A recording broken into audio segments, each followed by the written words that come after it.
Cabinet Secretaries mo, DBM Secretary mo, DPWH Secretary mo, na ngayon magiging state witness pa.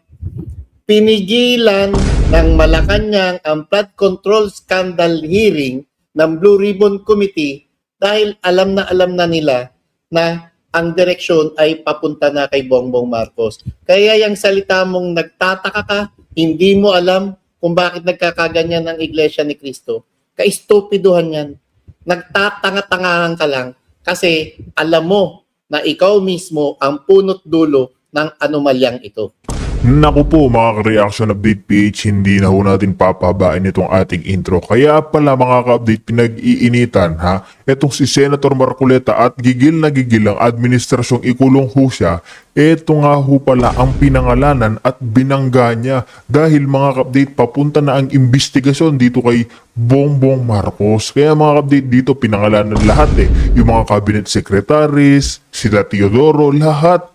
Pati executive secretary sila Recto mga kapdate nandiyan na. Lahat ho sila napangalanan. Kaya mga kapdate as in nandoon na ho talaga tayo doon sa kumbaga nasa tuktok, nasa exciting part noong nandiyan pa sa Blue Ribbon Chair ito si Senator Marcoleta. Napangalanan ho lahat pati nga ito si Martin Luther King. Alam naman ho natin yan. Lahat to mga kongresista na sangkot mga kapdate. Mismong mga ex-Brave Marines umamin lahat. Sobrang dami ho na pangalanan at konektado nga dito sa ating presidenteng bangag. Kaya mga kapdate, gigil na ho talaga sila. Hindi ho nila tatantanan. Ito ang mga rally ng iglesia ay pilit nilang pinipigilan. At ngayon mga kapdate, nasa Canada itong presidente nating bangag, tumatakas kasi nga natatakot. Natatakot siya na baka may mangyari. Ngayon kasi mga kapdate, ito ipapakita na rin ho natin ito. Ito. Ito ho, ayan. Kumbaga ngayon mga kapdate, hanggat wala itong si Bongbong Marcos Jr., ayan, basahin ho natin mga kapdate para mas malinawan ho tayo.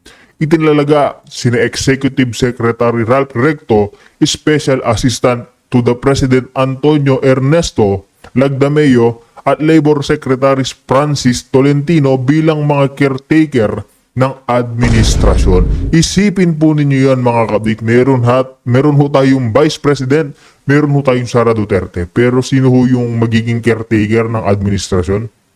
Ayan ho, yung mga hinayupak na kasangkot ng magnanakaw na presidente ho natin. Imbis na mamuno ngayon itong si Vice President Sara Duterte dahil nga hindi ho sila ayos. Dahil nga hindi nagnakaw, hindi gumagamit ng white powder yung Vice President natin, mga ka-update. Ayan ho, tignan nyo, kumbaga acting president niyan ho natin, si Ralph Recto. Na mapagmataas, mapagmalaki. Di ba sinabi nga ng asawa niya si Vilma Santos, nasa baba kayo, nasa taas kami. Ganyan ho katindi yung mga yan. Diba, ganyan ho kakakapal ang pagmumuka. Kaya anong expect natin? Hanggat sila ho inandyan mga ka-update, hanggat isa pa. Pag oras pa lang natagip o itong nakulong na si Senator Marcoleta, paano na kaya itong minority mga ka-update? Paano na ho sila Senator Alan? Sigurado, yung impeachment ni Sara Duterte, tuloy na ho yan. Tuloy na ho talaga yan mga ka-update. Wala ho tayong mapipigil dyan. Ang makaya lang ho natin gawin ngayon, people power, magtulong-tulong muna ho tayo. Magkaisa tayo bawat Pilipino.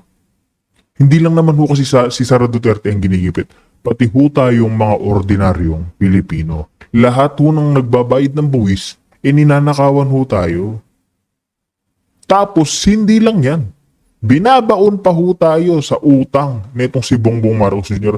At sigurado, oras na mawala na yan sa pwesto, yung Pilipinas mga ka-update, lubog na ho sa utang. Tapos sinasabi nila na angat na yung Philippines na, ang tawag ko dito mga ka-update, alam na daw ho yung mga Pilipino bilang upper middle class. Kumbaga, hayahay na ho yung buhay ng mga Pilipino. Ganun ho yung binabalita ngayon ng mga media outlets. Naniniwala ho ba kayong nararamdaman na ho ba natin na hayahay ang buhay natin?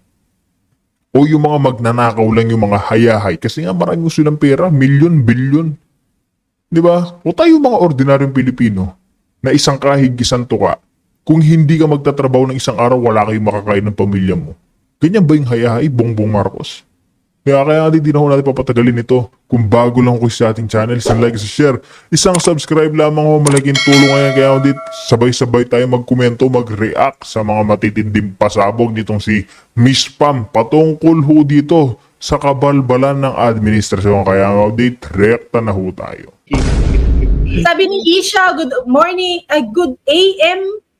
Bakit nasama si Attorney po sa third floor? Stay safe po palagi, watching from Taiwan.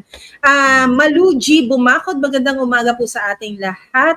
Malvina Gemma Granada, good morning, third floor studio. Good morning, Miss Pam, Marlon, and Phoebe. Hello po. Mandayan, mayong buntag, third floor studio, Pilipinas, kailan kaya tayo makakalaya sa demonyong administrasyong ito? Tagal naman nilang sumpain ng nasa itaas, di ba? Madaming sentimento, halo-halo, concoction of sentiments. Bandok, hello po, good morning. Kay Nelly Lowy, I believe si Miss Nelly is from UK. Ba't di pa tulog, pagising na ba o patulog pa lang? Mercedita, parang bago to. Mercedita Cervantes, gandang umaga sa inyong tatlo. Maraming salamat sa INC. Sana abutan ko pa maging presidente si Inday at makita ang lahat ng mandarambong. God bless the Philippines. Ilang taon na po sila, Ma'am Mercedita? Aabutan niyo po, ma'am. Aabutan niyo po yan. Yes, so Mr. Crescenciano Prado, maayong aga, third floor studio, Brother Marlon. Pam, Ibi, have a blessed day sa lahat.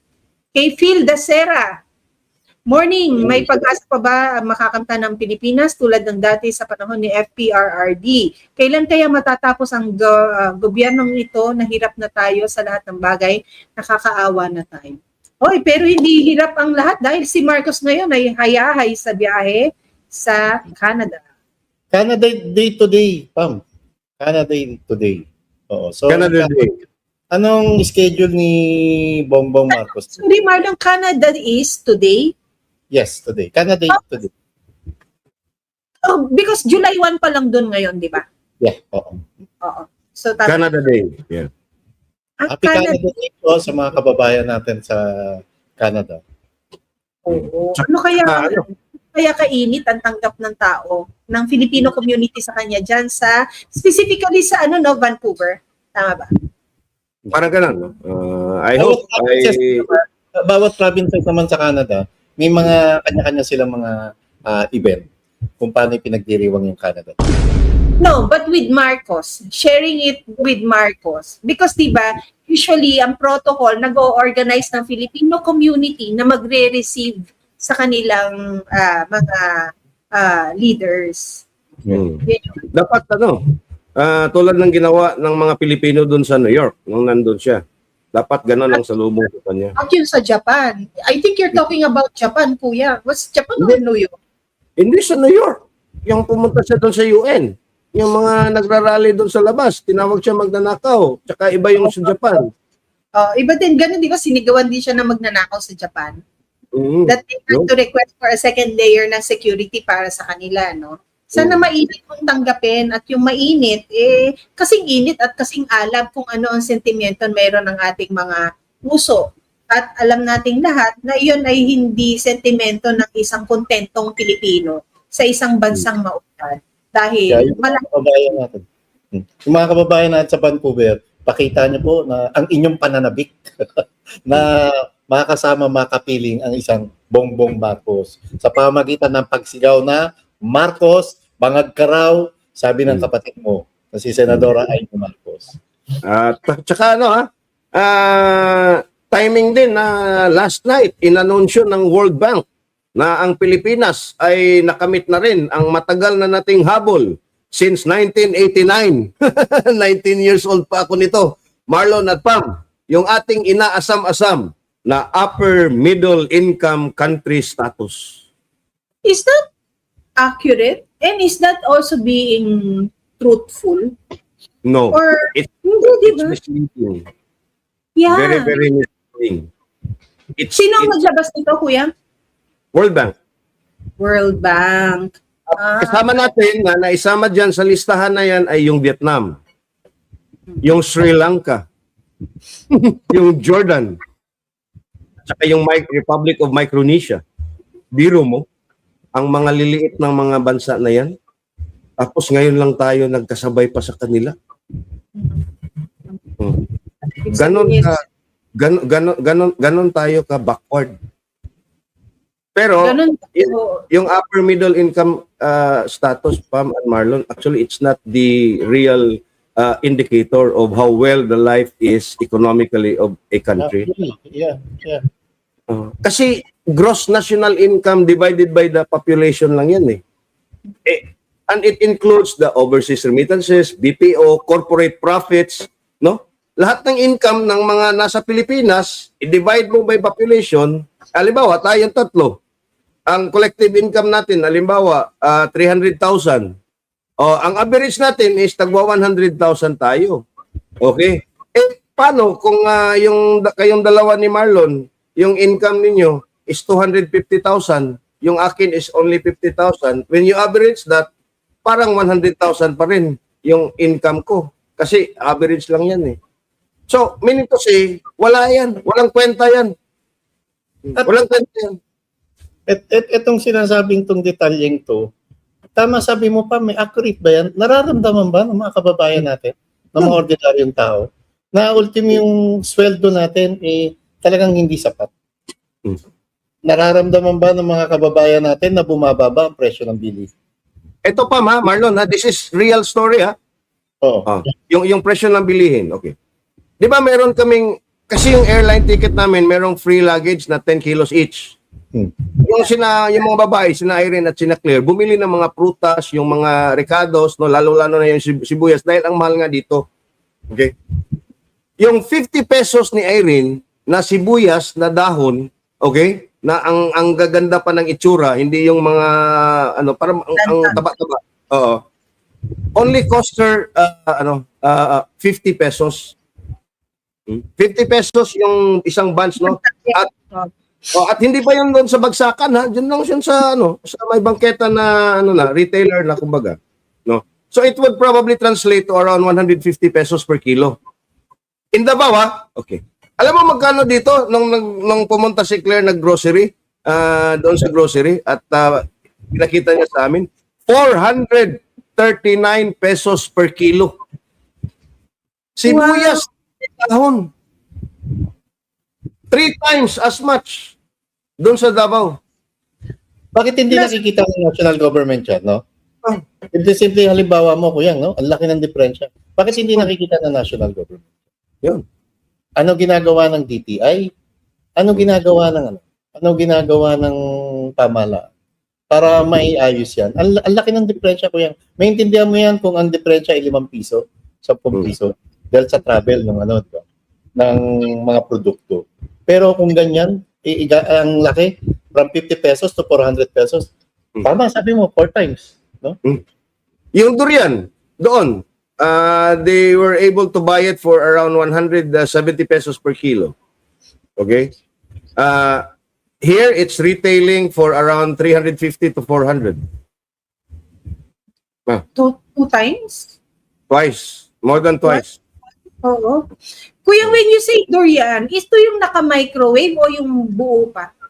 Yung buo, babayaran mo per kilo, buo. Tapos bibiyakin nila, kukunin yung laman, and then i-transfer nila doon sa tubs na sealed para madala mo sa airline. Sa aeroplano. Pero hindi pa inaano siya, chine-check-in siya. Hindi siya pwedeng carry. Yes. Hindi carry on. Dapat naka-check-in, tapos naka-box siya, sealed yung sa loob, tapos sealed pa rin yung box. And thank you nga pala sa Davao City LGU. Alam mo, Mayor Baste, talagang we're so deeply honored. Hindi lang nyo kami ni-receive doon sa Dignitary Lounge, no, na pinag-receive niya. Kami yung sumunod yung Swedish Ambassador minute niya. Immediately after the Swedish Ambassador, kami yung minute niya doon sa sa lounge na yon. And then, he designated a driver for us, and then eventually doon sa airport, mayroong taga LGU na Davao na nag-facilitate for especially our luggage para ma-check kung pwede ba sa aeroplano, magaling ba yung pagka-wrap at pagka-tape, ganun-ganun. So, maraming salamat po sa Davao City LGU. Lalo-lalo na po kay Mayor Baste, kay S-Boy at kay Harvey. Yeah. Ang mura si Harvey. ang mura talaga doon, Pam. Yung banana ang napakagandang banana na lakatan na export quality na dito. Yung ng Cavendish, ang sabi, pinampapakain lang pala sa mga hayop yun. Sa kambing at sa baboy. Oo nga. Even Pero- yung mga papaya, pinapakain lang yan sa ano. Oo, Yung sabi banana nga, na lakas ng ganda, 40 pesos per kilo. Eh dito, 80 pesos to 85 pesos na yun. Eh, ano pa, may itim-itim pa. sabi ko nga sa inyo, tingi nga na 5 piraso, 100 plus na dito sa Maynila. Kuya. Ibang-iba talaga. And we all experienced that during the Kadayawan 2 years ago, no, when we attended. Talagang pagiging fresh ng mga prutas, nandyan, at yung mura, di ba? Nandyan na-appreciate natin yan. Well, let me just go back to the data ng World Bank, Kuyang, no? Because nasa news din naman, itong World Bank Group already approved the $1 billion na financing na ginrant nila sa Pilipinas para i-expand yung access natin sa isang affordable and reliable electricity and water security. Now, ang worry kasi natin dyan is, merong mga institutions na handang magpahiram. Diba? Yung kahit pa paano, may natirang tiwala na tayo ay bigyan o i-grant ng financing credit line o yung line na yan, no? ng pag-utang. At tanong is, do we have trustworthy agencies or arm dito sa ating gobyerno to execute the project? Na hindi na masabi nating hindi sayang yung kanilang effort ng pagtitiwala at pag-i-extend ng pagpapahiram sa atin. Sagutin ko muna bago yung malalim na ano ni Kuyang Ibi. Meron pa bang agencies na mapagkakatiwalaan?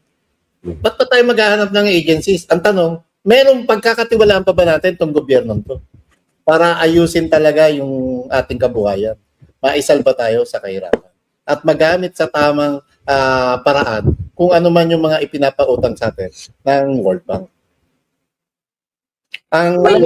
Kung hinahanap natin agencies, wag na muna natin hanapin ng agencies. Hanapin muna natin yung kakayahan, kredibilidad at sinseridad ng gobyerno para magtrabaho para sa mga kababayan natin. Alam mo, Marlon, kahit ganito tayo, no? Marami pa rin no na mga banking institution, lending institutions na gustong magpautang sa atin. Lalong-lalo na yung mga proyekto, no, na ikagaganda sa ekonomiya ng isang bansa at developmental siya tsaka exponential yung economic benefits. Kaya nga ang hirap makakuha ng foreign assisted development projects. Una na yan yung China. Pero tinanggihan nila. Kasi gusto nila doon sa mga Western aligned na mga lending institutions tulad ng ADB, tulad ng World Bank. Okay? Pero ano ngayon ang pinaka-gauge kung if people still trust you? Di ba alam nyo sa atin, sa mga credit card natin, di ba ini-evaluate ka ano yung credit risk profile mo? Kung maganda ba yung income mo at makakapagbayad ka? Yan eh. Ang pinaka-gauge ng trust ng pagpapautang sa isang bansa is this. Ano ba yung rating mo? Tulad ng rating ng S&P, Fitch Ratings, Moody's, no? Investment grade ka ba? BBB, double, parang ganon. Because the more na hindi maganda yung rating mo, the more na mataas yung interest rate mo. Ibig sabihin, if you're a trusted borrower, mababa ang interest rate mo. Pero kung delikado ka as a borrower, tataasan yung interest rate mo. Kaya tayo, hindi tayo makapag-borrow ng very nice at very cheap rates dahil yung ratings natin, pababa ng pababa. 3 ratings agency na nga, dina-downgrade yung banking sector natin from neutral to negative. Biro mo, mga banking sector natin, negative na yung outlook. Well, it was not mentioned dito sa grant nila ng financing sa atin na $1 billion kung magkano naman yung interest rate na in-extend. Hindi na mention yan. However, balikan ko lang yung sabi ni Marlon, we have to find that agency kung meron na existing na eh. Andyan na pera na pinapautang na tayo. Do we see the need for that inflow ng pera sa bansa? Yes. we badly need that money. Pero yung paghahanap natin ng ahensya na makakapagpatupad ng pag-execute ng deliverable, dapat nandyan, dapat meron. Hindi tayo pwedeng, may pera ganito. Wag na natin pagkatiwalaan ng gobyerno. Kahit paano, kailangan natin maghanap. Ito ba ay para sa DPWH? Kung ito ay sinasabi nila electricity and water, saan ito? Kanino dapat? DOE. Kanino? Marlon, ano ba yung promise ng IPIRA law? Ang promise ng IPIRA law, we will open the power sector market para maraming players, para yung competitors, marami, bababa yung electricity rates. Bumaba ba yung electricity rates? Hindi bumaba, lalo we are still paying the highest power cost. Pero anong nangyari sa Meralco? Pinagyayabang pa ng isang Manny Pangilinan, yung aklang yan. No? Record profits yung Meralco ngayon habang nagtitiis ang ordinaryong mamamayang Pilipino sa taas ng singilin ng kanilang power. Pero sila, Meralco, sabi pa niya, the record profits of around 55 billion ata, 50 billion or something. Imagine that. Isang oligarko lang na kontrolado pa ng isang dayuhang Salim Group na yan. Kumikita. Yung pagiging proud nga nila ng kanilang ng record nilang yan po yun at the expense of an ordinary Filipino. Diba? Ang mga artista nga umaaray Kakay Velasquez, kapatid ng isang songbird na Regine Velasquez, finlex ang kanyang 94,000 na electricity. Diba? Na she said, Si Marlon, yung ganyan ba yan? Yung kay Marlon, di ba? Tapos meron recently yung kay Barbie Imperial na wala naman daw siya madalas sa kanyang unit, pero 17,000 yung kanyang kailangan bayaran, di ba? Ako nga kahapon, I had to check my mailbox twice yesterday because medyo worry ako sa mga naririnig kong ganyan na naman ako nga, sabi ko sa iyo, pag umabot ng 1.5, inaarayan ko Kasi pinaka-heavy ko lang naman na usage yung refrigerator na hindi mo naman pwedeng i-on and off. Tapos ito ang nakakagalit talaga pa, Marlon. Ito talaga nakakagalit, no? Okay. Alam mo yung system loss? Okay. Yung system loss na yan, yung ninanakaw yung kuryente, may mga leakages or kumbaga, tayo ang nagbabayad dyan, nasa bill mo yan. Okay, pinoprotektahan nila ang bilyon-bilyon kita ng mga oligarko, pero ayaw ng gobyerno na magbayad sila doon sa mga system losses nila. I-risgo nila yan Ikaw, halimbawa, nagpuput up si Marlon ng negosyo, halimbawa, poultry, or kung anong negosyo dyan. Si Marlon hindi makakatakbo sa gobyerno, sasabihin niya, Sir, lugi ako, yung loss ko kasi may outbreak ng bird flu, pwede ba mag-claim ako?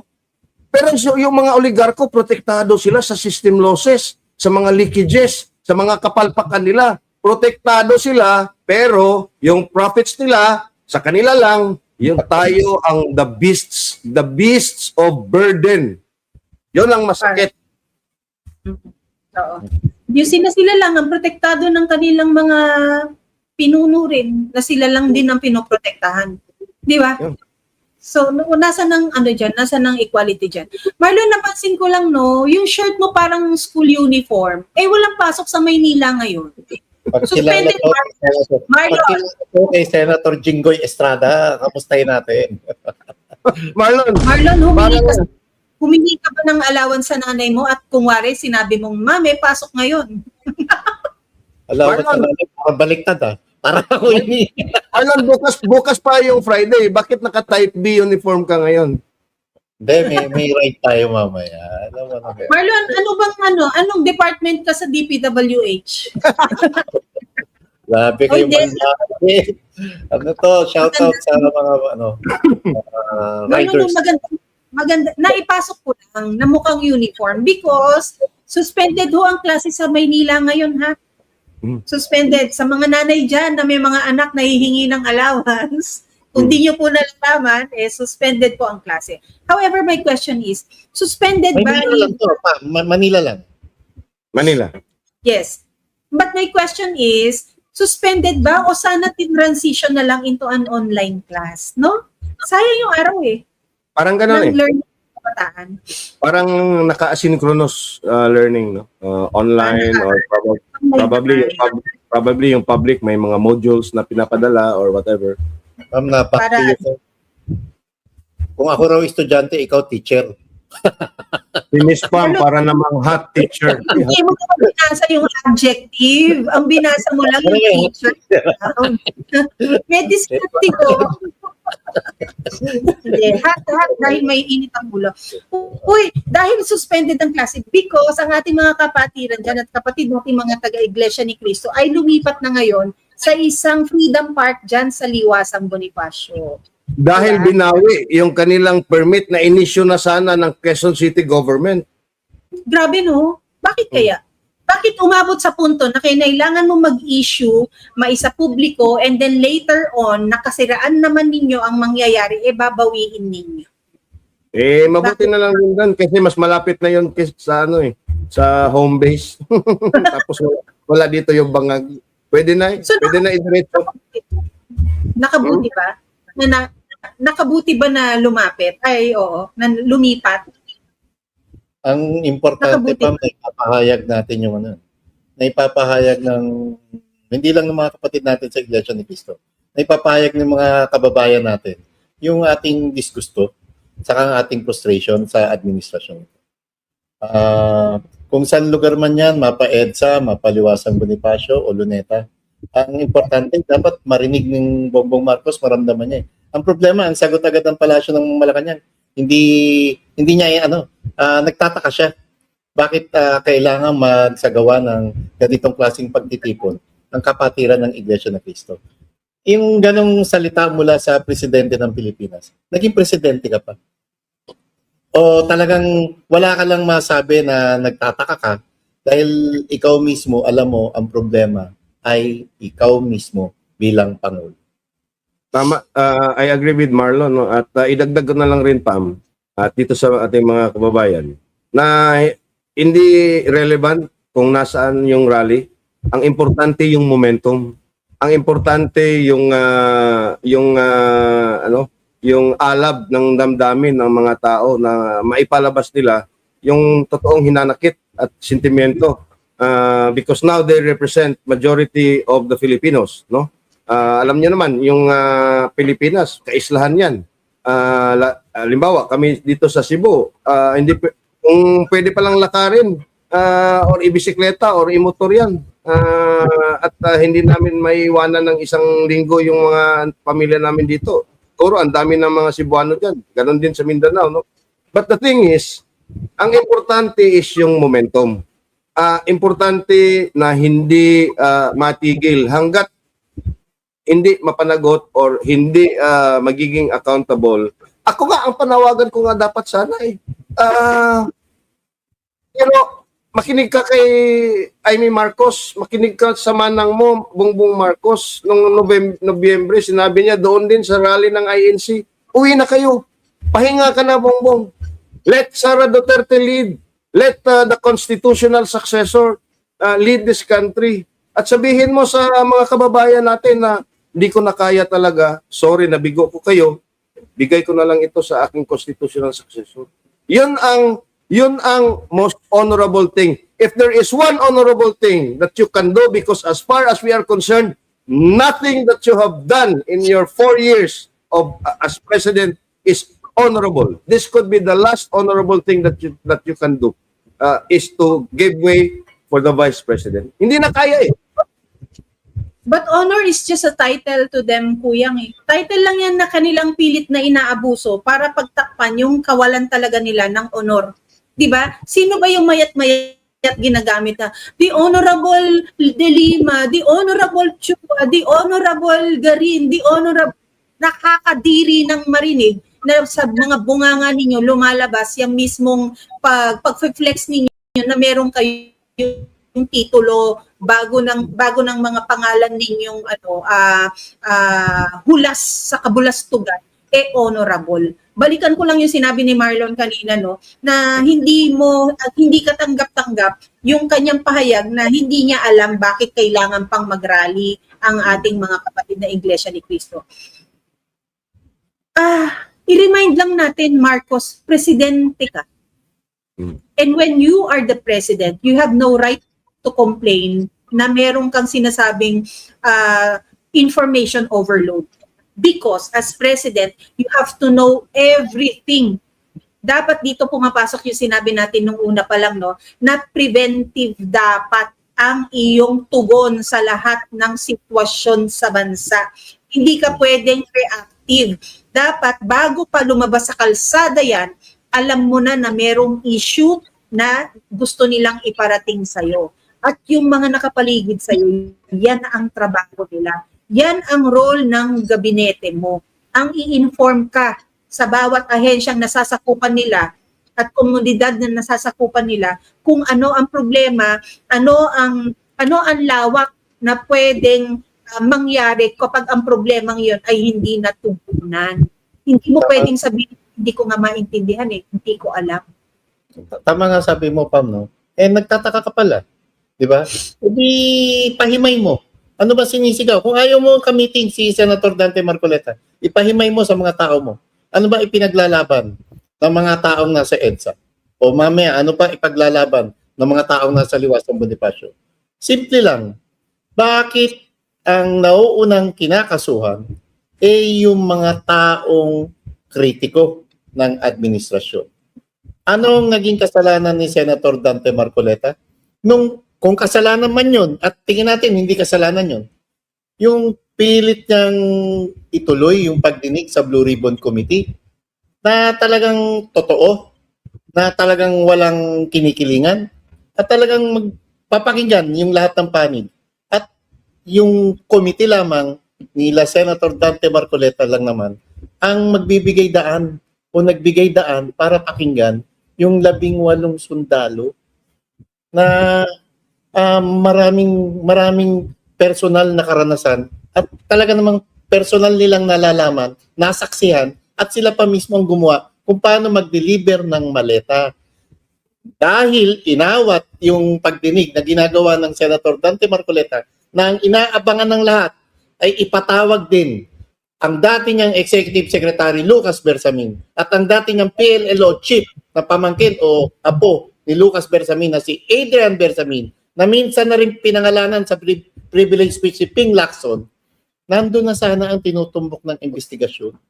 Executive Secretary mo, Cabinet Secretaries mo, DBM Secretary mo, DPWH Secretary mo, na ngayon magiging state witness pa. Pinigilan ng Malacanang ang flood control scandal hearing ng Blue Ribbon Committee dahil alam na nila na ang direksyon ay papunta na kay Bongbong Marcos. Kaya yung salita mong nagtataka ka, hindi mo alam kung bakit nagkakaganyan ng Iglesia ni Cristo. Kaistupiduhan yan. Nagtatanga-tangahan ka lang kasi alam mo na ikaw mismo ang punot dulo ng anomalyang ito. Agree, Marlon, 100%. Nagtatanga-tangahan lang yan. And hindi siya makahanap ng salita for an excuse. Kaya yun ang biglang lumabas sa bibig niya na hindi niya alam bakit nagrarally. At sinabi pa niya na they are wrong.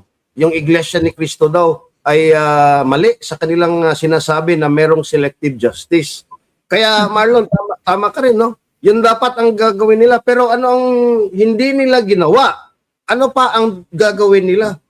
Biro mo si Boying Rimulya, sabi niya, hindi ako takot sa INC. Itutuloy namin ang kaso kay Marcoleta. Habang yung kanya namang deputy ombudsman na ang bata pa, ang kurakot na, ang bendalo na si Miko Clavano, ay pinagtatanggol pa ang pagiging state witness ng isang manibunuan. At binibida pa na yung pagiging state witness daw ni Manny Bunuan, former DPWH Secretary, will strengthen the case against Martin Romualdez at sabi pa ni Dodong Miko Clavano na parang gumaganyan yung mata pag nagsasalita. Napansin mo, Pam, yung mata niya? Because he cannot focus. Alam niya, he himself is not confident sa sarili niya, sa pagpapaliwanag niya. Kasi sabi niya, Pam, historic daw yung kaso. against Martin Romualdez. Oh. Pero ang inuna nila, si Senator Dante at si Kong Mike Defensor. Biro nyo, yung mga whistleblowers, mauna pa yatang makulong doon sa mga mastermind, doon sa mga talagang umamin na nakulimbat sila ng, tingnan mo yung Bernardo, magkano yung inam niya? 8 billion daw, dumaan sa kanya. Oh, magsauli si Alcantara ng, magkano yun? 300 million, isalin niya is only 18 million. Ano bang kagaguhan ito? Kaya yung mga tao na nandyan sa EDSA ngayon, hindi na tayo magtataka. Kasi kaya nga medyo lenient sila ngayon pa, Marlon, sa tingin ko. It's choice nila yan na magiging lenient. Kasi alam nila, even the police on the ground, alam nila yung hinanakit. Because even them, yung mga police, biktima rin sa pangungurakot at pagnanakaw ng mga tao ito. Kaya they chose to be lenient on the protesters. Bakit on board ang LTFRB? Bakit on board ang LTFRB na pati yung mga panggigipit na yung ganitong sasakyan na merong, ano yung tawag din, yung line, prangkisa, yung ano yung Route. Yung ruta nila yan, di ba? Pag daw nakitang sumali or may bitbit ng mga pasahero na na sasali dun sa anong yan, sa pagtitipon, ginigipit din. Pati pa naman Mga official lang yan. Yung mga official lang yan, pero yung mga rank and file na nasa baba to implement those. Tingnan mo yung may nangyari na itotosa na yung isang bus at nandun si Consial Ludivico ba yun? Kasi may LTO na isyon sana ng ticket at hihilahin yung sasakyan. Isa lang na LTO personnel. Talagang halos kuyugin ng mga tao doon. Kaya anong nagawa niya? Tumalikod na lang siya at Ako nga naniniwala ako na yung mga kapulisan na nagbabantay ba yung bumabarikada, kapag may chanting, hindi lang sila makasigaw pero yung puso nila or sa utak nila, LSS yan, song syndrome yan. Kahit sila nagcha-chant ng We Are One, maaring We Are One, maaring Duterte, di ba? China-chant din nila yan. Alam nila. And I saw a post of you po yan sa Davao na naka-uniform at naki-photo sa inyo, so naki-groovy sa inyo na Police yan, Bam, oo. Alam mo hindi lang siya. Dito sa aming mga interactions with the military, yung mga namin doon sa civil military operations, yung outreach namin with Maisog Cebu at twice na kami or 3 times na kami with them. Grabe, grabe yung pagiging yung mga pulis ngayon, in fact dito, may mga pulis na nagpo-post na against the administration. True. Hindi na mapipigilan ang tao sa pagpapahayag nila ng hindi pagsang-ayon sa pamamalakad ng isang Bongbong Marcos. At Tama. alam mo, malihis lang tayo ng konti pero related pa rin. Nung isang araw, I think the other day, yesterday, nagkaroon naman ng protesta sa harap ng Korte Suprema. Ang Amana Barm, mga kapatid nating Muslim naman yan, sa harap ng Supreme Court na pinipressure ang ating Korte Suprema na tugunan ang mga pending petitions na nandyan sa Korte Suprema bago pa dumating ang BARM parliamentary election sa September. So mataas ngayon ang pressure na meron kinaharap ang ating Korte Suprema dahil napakarami nga naman nakabinbin dyan. It was not said though, or hindi ko nabasa kung related din ba sa BARM yung mga petitions na kanilang pinapollow up. Most likely, yes. Pero sana madamay na rin yung ang taon ng inuupuan dyan ng Korte Suprema na mga petisyong hindi gumagalaw. Ano yung mga taon na yan? Yung sa magkakapatid na Duterte na petition nila ng habeas corpus, di ba? Ano pa? Ang dami petition diyan na kapag kanilang ginalaw ay magkakaroon ng isang epekto sa mga susunod pa. Sabihin na natin nalipasan na ng panahon, Pagkakaroon ng ng reference sa mga susunod na kaso na pareho, di ba? So, importante. We don't know also kailan ba yung susunod na GAA? July 14. Sa 14 ba? 14. A week after Kasabay ito ng impeachment, ha? Kasabay ito ng impeachment hearing. Oh, Yes. impeachment is July 6 mag-uumpisa.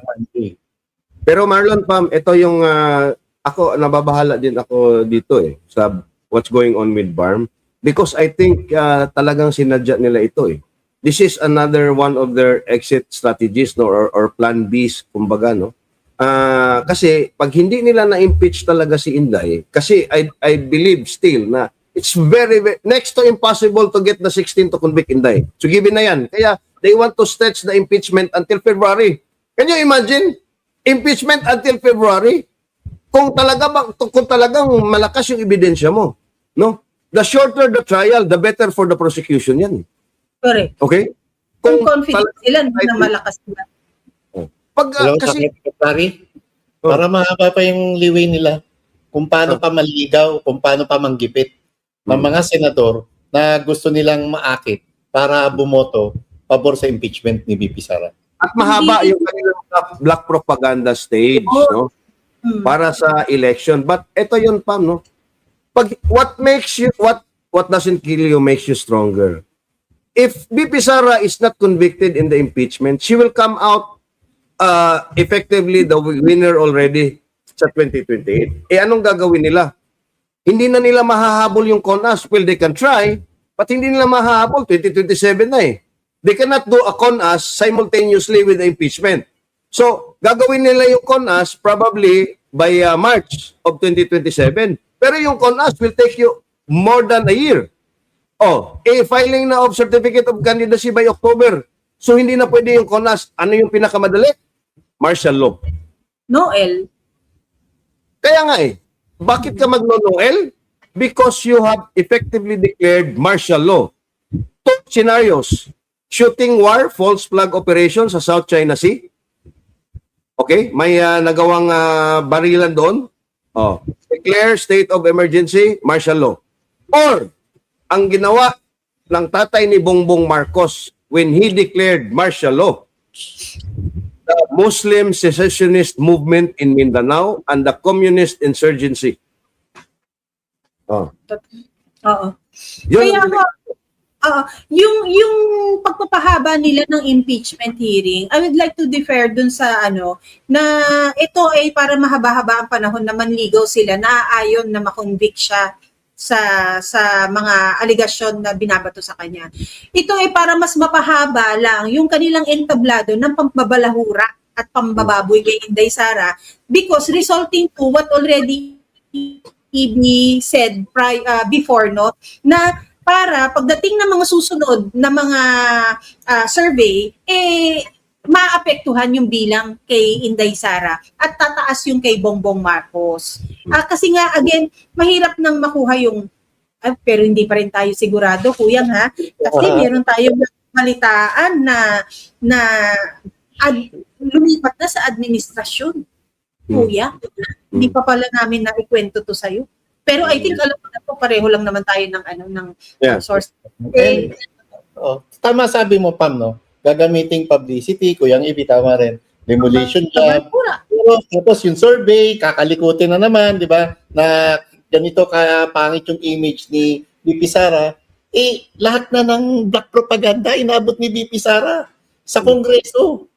Naging epektibo ba? Wala. Lalo lang bumulusok pababa yung ratings ng Bongbong Marcos at lalo naman sumirit pa itaas yung ratings ni VP Sara dahil ang mga kababayan natin ay hindi na tanga, hindi na bobo at hindi na ogag para pa magpauto sa administrasyong ito. Ang mga kababayan natin, nagsasawalang kibulang yan, pero alam na nila na talamak ang korupsyon sa administrasyong ito at alam na nila, narinig na nila ang sinabi ni Senadora Amy Marcos na si Bongbong Marcos, ang asawa niya si Liza Araneta Marcos at mga anak niya ay gumagamit ng ipinagbabawal na gamot. Tapos, ramdam din ng mga kababayan natin na kabi-kabila ang krimen na nangyayari sa lansangan. Alam ng mga kababayan natin na bakit pa kailangang magsayang ng oras, panahon, pera, pondo sa impeachment trial samantalang mas marami pang mabibigat na problema ang Pilipinas, higit lalo para mahubaran ng maskara ang tunay na mastermind ng sindikato sa flood control scandal. Kaya, no matter what they will do, ano pa? Tubig muna, Marlon, tubig. Mama muna, mama mo. Ajit eh. Ajit Marcos. Resign. Marcos resign. Wag mo na Mama akong muna, anuhin, mama. Pam. Wag mo na akong anuhin, baka magmura na naman ako dito. Okay, ito ha. Ako ha, Wala hindi ka na, na. di ba nag-promise na ako, hindi na ako magmumura. Okay, okay. So, okay. Hindi ka magmumura sa third floor, doon sa channel ko lang, pag ako lang mag-isa ha. Okay, wag ka pumalag dyan. Okay, ngayon. Well, lalagdating ka niya. Tama si Marlon, no? Pero alam niyo, hindi kasi hindi sila nag-aaral ng history at ng kultura ng Pilipino. Ang kultura ng BP Sara Presidential Preference Survey. 46% sa last survey. 46 Marlon. Historic yan in any presidential race. 46% ka na. Ang layo pa ng eleksyon. Okay. Pagka nag-crossover ka above 50%, wala nang tatalo sa iyo niyan. Unless kakalikutin yung makina ng COMELEC. Okay, that's number one. Number two, we Filipinos always love the underdog. We Filipinos always support the underdog. Tayo yung gusto natin, yung underdog eh. Ang hindi rin nila alam, kasi Inday Sara, by all necessity, is actually the underdog. Okay. Pero ang hindi rin nila tinitingnan, yung mga Pilipino, mahaba lang ang pasensya nila for the underdog. Ang mga Pilipino, gusto rin nila na yung underdog, kapag lumalaban na yung inaapi, lalo pang nagpupursige yung mga supporters niyan. So meaning to say, underdog pa si BP Sara ngayon. Pero pag nakita ng mga Pilipino na magpu-pushback na at kumbagay napuno na yung salop at kakalusin na ni BP Sara at ng kanyang defense team, yun na yun. Finish na. Kaya nga, wala nang ibang avenue itong Bongbong Marcos at itong mga nakapaligid sa kanya except for the declaration of martial law. At maghahanap yan ng rason. At dalawang rason lang ang nakikita ko, gulo sa BARM at gulo sa South China Sea. At pwedeng dalawa ay gagawin simultaneously para mas mabigat yung rason niya. Kasi sasabihin niya, martial law ka lang doon sa Mindanao sa BARM kasi doon lang yung gulo. Huwag mong i-martial law tulad nung ginawa ni PRRD. Nag-martial law sa Marawi during the Marawi Siege. Pero gusto nila buong bansa, edi mag-create sila ng false flag doon sa South China Sea para dalawa yung rason nila, dalawa yung pretext, martial law na tayo buong bansa dahil sa threat sa South China Sea at sa threat sa BARM. Yun ang delikado. Kaya itong impeachment na to, magiging entablado ito ng pagdadalawang isip man lang sana ng nasa prosecution side, no? Na kapag hindi nyo ito nagawa ng tama, which we all know hindi nila magagawa ng tama, papabor ito kay Inday Sara Duterte. Papabor ito sa kanya. At ito pagsisisihan ninyo na ginawa nyo pa dahil ano bang epekto nito? Magiging rock bottom kayo pagdating ng 2028 sa mga pangarap ninyo. O, sino sa inyo ang merong 100% na chance of winning pag nakasali dyan sa sa impeachment na yan? Hindi kayo nadala itong midterm lang, di ba? Ano ang ginawa ni Inday Sara sa mga ikinampanya niya? Kung hindi sila nandaya, wala sila sa pwesto. O yung iba nga nandaya na lang para lang makapwesto. Yung iba dyan hindi naman nanalo pero kayo ang nakalukluk dyan sa Kongreso. Tingnan mo na lang dito si Pambori 4 dito, nandaya sa kanyang pagiging DDS, nandaya sa kanyang pagiging Berde, nandaya sa kanyang pagiging DDS chill, DDS cool daw siya. Nasaan na ngayon si Pambori 4? Kaya yun sila, mga ganyang mga tao, Pam, gagawin nila ang gusto nilang gawin, kahit yung pambubudol, kahit yung deception, kahit yung panggagancho, para lang they will remain in power. Oh. Yung testimonya dun sa Adrian Bersamin, no? Yung pera, tapos yung sinabi ni, narinig nila Egay Erice, yung kay Toby Chanco, may perang binigay sa mga kandidato nung nakaraang midterm election. Sa mga admin na kandidato nila. Ang tanong, Deklarado ba nila to sa SOSE? Ano yung ini-issue nila ngayon kay Senator Dante Marcoleta? Yung tinanggap yung donasyon na 75 million pesos. Yung bang nilalaman ng statement na dapat marinig ng sambayan ng Pilipino kung magkano natirang pera, magkano binayad kay Andrew E., magkano pinaghati-hatian ng mga kandidato ng administrasyon, idineklara ba nila ito sa kanilang SOSE? At kung hindi nila dineklara, bakit wala silang kaso? Bakit wala silang asunto? At bakit ang pinag-iinitan nila si Senator Dante Marcoleta? At ito pa, Marlon. Ano, Okay. Ang sabi nila, kahit hindi pera galing sa kaban ng bayan, pwede rin niyang plunder. Kasi yung isang public official ay tumanggap daw ng gift in exchange for favors from the office. which Okay. is the case na binabato nila kay Marcoleta ngayon. Yes, ito yung premise nila bakit plunder yung kaso nila against Marcoleta. Okay, private funds, pero public official, at it's some sort of a gift in exchange for something. That something ay hindi natin alam. Okay, now, granting without admitting na tama yung kanilang argumento. Okay. The largest campaign donor of Bongbong Marcos is the current Special Assistant to the President, Anton Lagdameo. He contributed 240 million pesos to the campaign of Bongbong Marcos in 2022. Ano yung kapalit?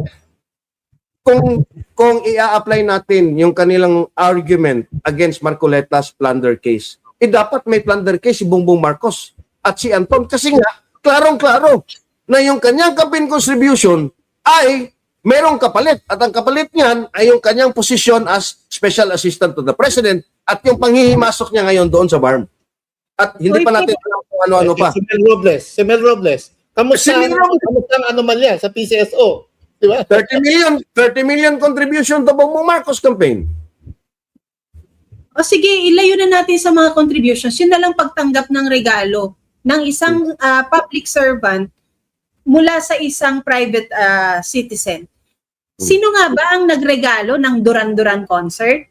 Sino nga ba ang at magkano ang fee ng isang Duran-Duran personality?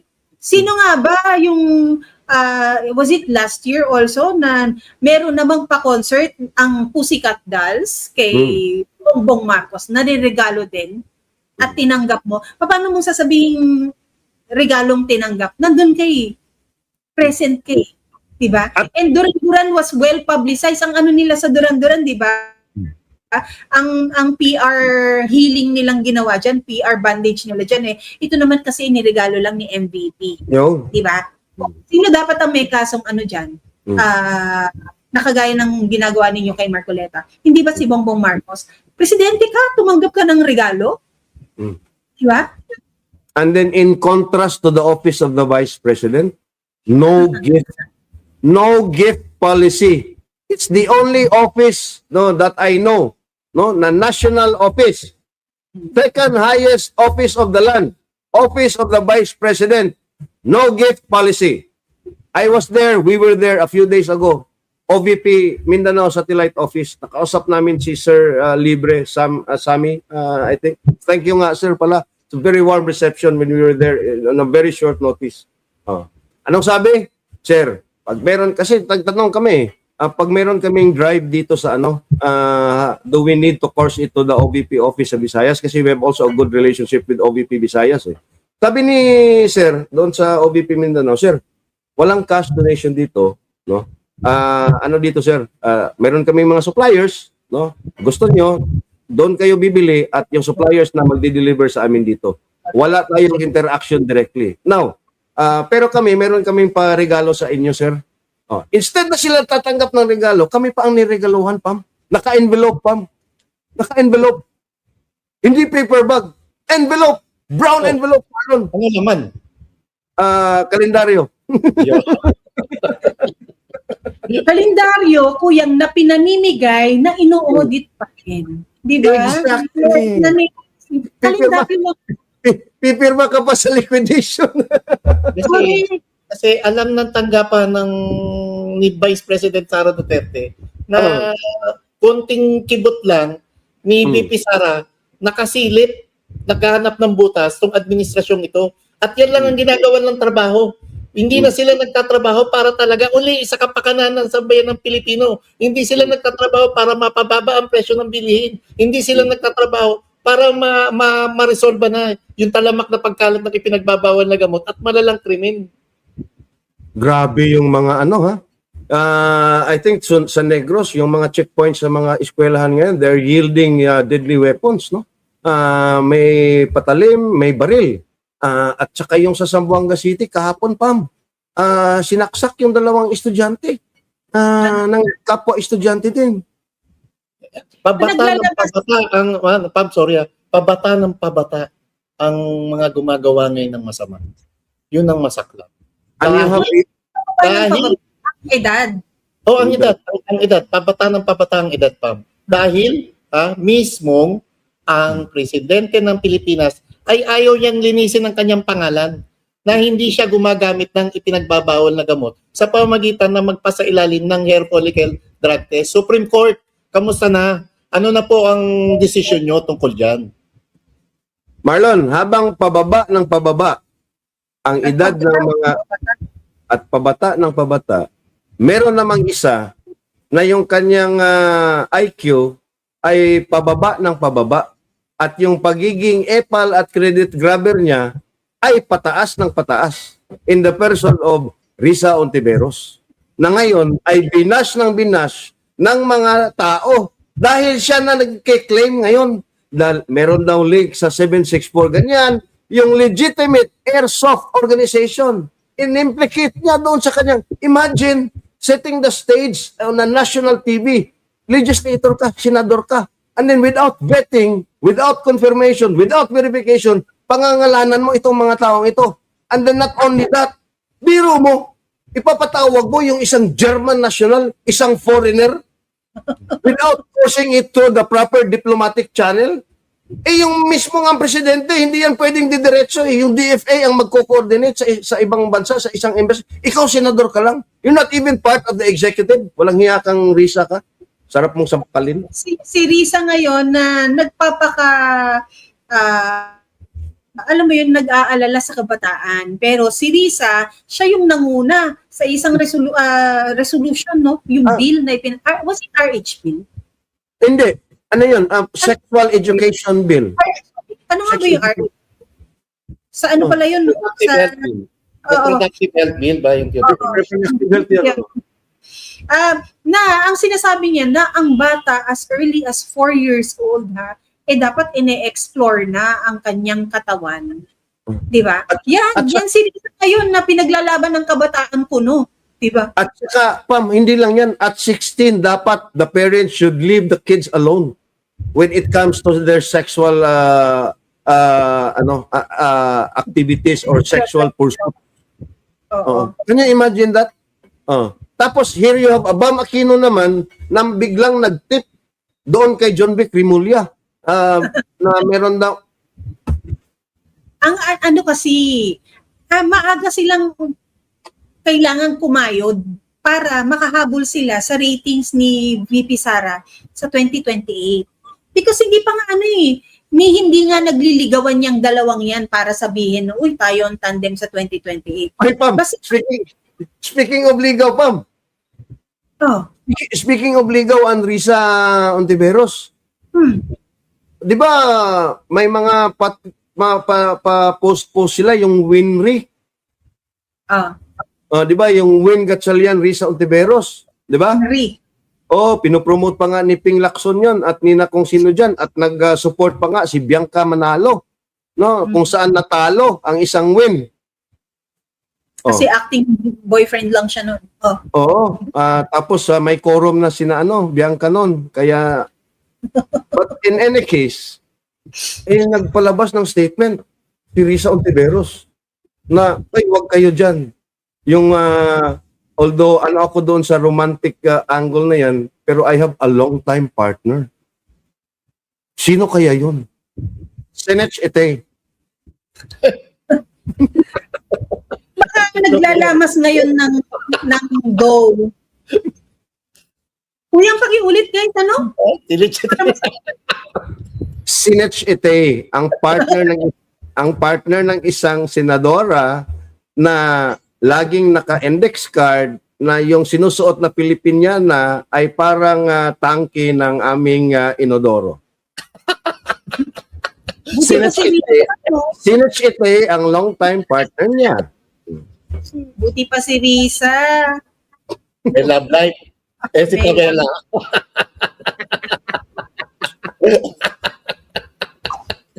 Ay, di ba? Congratulations, Risa.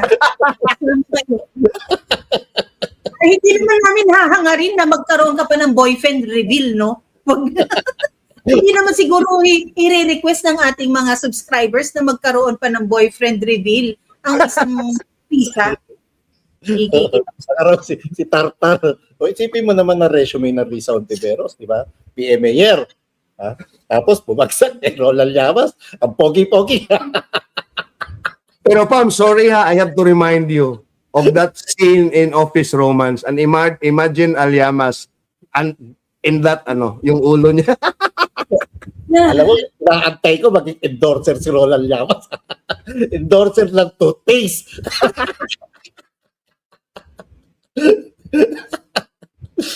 Ay, nako. Na-imagine ko tuloy si Lamas doon sa likod ng pinto ng opisina ng sinara ng sekretary, hubot-hubad. Ay, nako. Tayo nyo. Tuwa ka na naman, Ibi. Gawang kita ng AI nun, gusto mo. Pero mukha mo. Tignan natin. No? Grabe na-surprise naman ako. Sinabi niya yun? Bakit? Why the need to reveal that?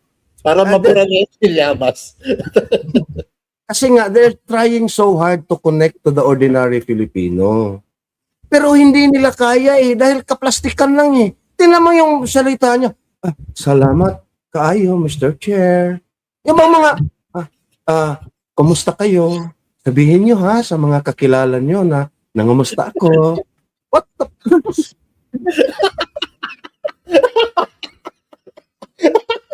Pag ikaw, Pamela, gumaganyan ka, talagang... Kailan niyo ako nakitang gumanyan? Mas pipiliin yung mataray na lang ako kesa sweet ako sa inyo. Minsan, alam niyo, sweet naman talaga ako. Kaya lang dahil kilala ko kayo, pinipigilan ko na lang magpaka-sweet.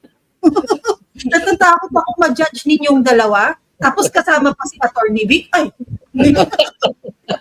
baka sabihin ni Attorney, nakain ni Pam Marlon. Baka gumanon pa yun. Nalala ko yung Toyo. Toyo, ayan si Pam. Sabi Toyo. Parang ano na nga ba yung pagkain nun? Siomay yata. Sabi ko, walang toyo. Ayun si Pam, maraming toyo yan. Attorney Vic talaga. Tapos yung sa airport, no? Yung now boarding. The gate is now open for boarding. Priorities. Ang ating pong mga kababaiyang buntis. Pam, una ka daw doon. Yung nandito kayo, tapos nandun na tayo sa hotel, sina Piskal, sina ako, sina Irene, no? Tapos chat na kami doon, wala ka Pam, nasa room ka na. Sabi ko, Attorney Vic, nasan si Pam? Sabi niya, masama yung katawan, buntis ata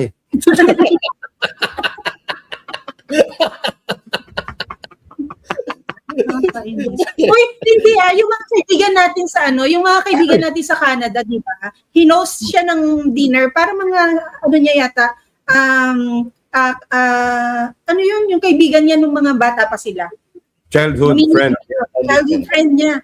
Tapos minit niya sa Canada. Tapos ang sabi, Attorney Vic, sabi nga si Miss Pam, kamukha po ni ganito, ni ganyan. Tapos yung parang natutuwa naman sila ang sabi ni Attorney Vic, sabi niya, ay, kaka 65 years old lang po niyan. Matakaw lang po sa gulay, kaya mukhang bata.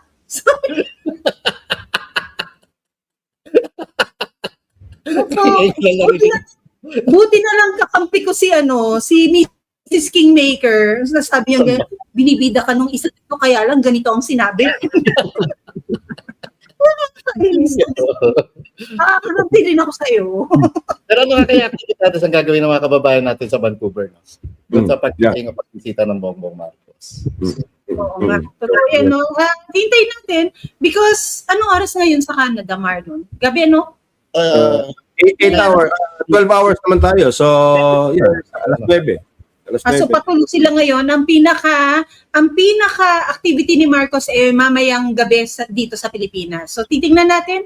I believe meron naman tayong mga kaibigan na magsesend sa atin ng mga materials or makikita na lang natin sa mga postings yan, no, kung paano mainit tinanggap ang isang Bongbong Marcos. And also later on, we don't know what exactly the time yung yung official program naman dyan sa Liwasang Bonifacio para sa ating mga kapatid na INC. And of course, this is not just exclusive sa INC. Ito ay bukas sa lahat.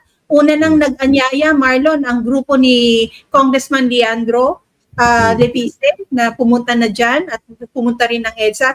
Hindi ko pa nakita si Kong Miao or lumabas na rin si Kong Miao. O parang may nagbakasyon sa mga poster. Okay. So, tignan natin.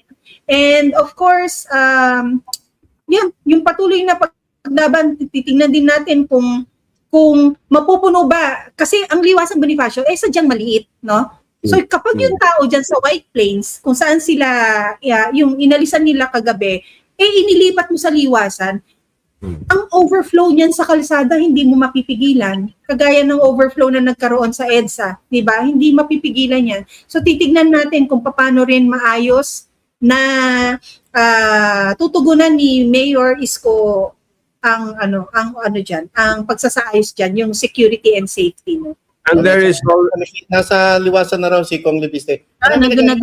Kong Vic Rodriguez, nasa abroad pa po siya. Nasa abroad pa po.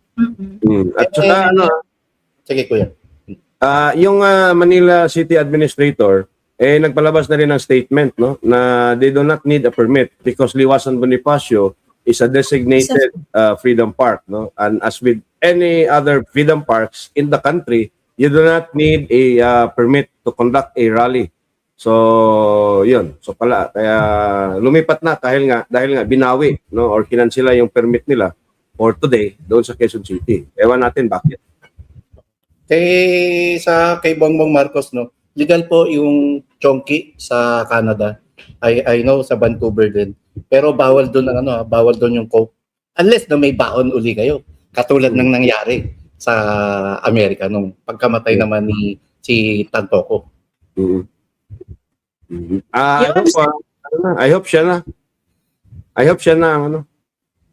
Si Risa na, you mean? Hindi. Siya na. Si BBM na. Ang matantoko. Si ulo ko. Kuya. Akala ko pinagdadasal mo na si Risa maging kayo na. Akala ko meron kang meron kang manifestation dyan na parang, sana siya na, no? Sana siya na. Pero parang, kuyang, if Risa has a long time partner, ako naman ang wish ko sa'yo, mahanap mo yung sa'yo. Di ba? Actually, nahanap ko na Nahanap mo na. Marami lang sila Hindi pa ako Hindi ka lang yun na lang yung wish ko, sana makapili ka na. Di ba? Yun na lang. Sana makapili ka. Buti si Marlon nakapili na noon pa. Hindi makapili. Alam niyo naman ako, faithful at loyal. Isa lang ang may bahay ni Marlon. Yung iba naka-apartment. Naka-condo. Ika nga namin binubuking Marlon Loko ka talaga. Yung sa akin, sabi ni Musikerong Panday, alam mo Pam, kung hindi lang mahirap ang ekonomiya ngayon, niyaya na kitang mag-date. Para lang magka-date si Pam, ililibre ka. kami na yung magbabayad for you. Musikerong Panday. Ambagan kami ni Marlon, i-date mo na si Pam. Hindi,